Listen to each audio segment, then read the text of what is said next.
To view any to-dos that you have created, click on the To-dos tab at the top of the page. You'll then be presented with the Active To-dos page. You can see the number of pupils who have completed the work. To view any of the work, click on the See Work button. You'll then be presented with this page. To view the files, click the drop-down next to View Files. You can then mark, set the work as a redo, or add a comment. To see all the files for the to-do, click on the See All Files button.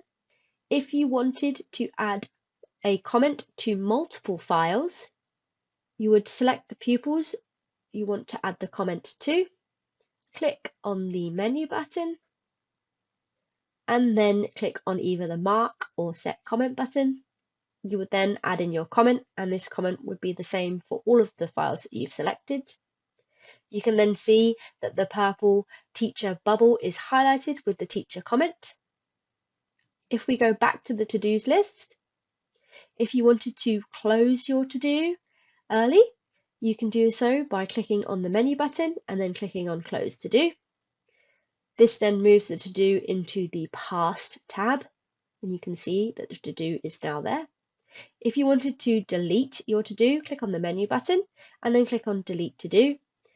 You shouldn't really need to delete a to-do unless it is a mistake and you no longer need it, as if you delete it, it will remove all of the work that comes with it.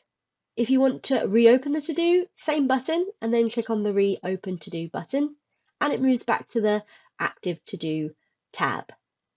If you wanted to edit the to-do, click on the menu button and then click on the Edit To-Do button. You could then add an extra class to that to-do if you wanted to.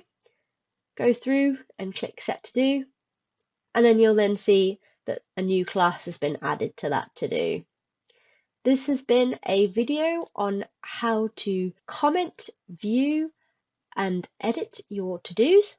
If you have any questions or you need any further support, please contact support@twosimple.com.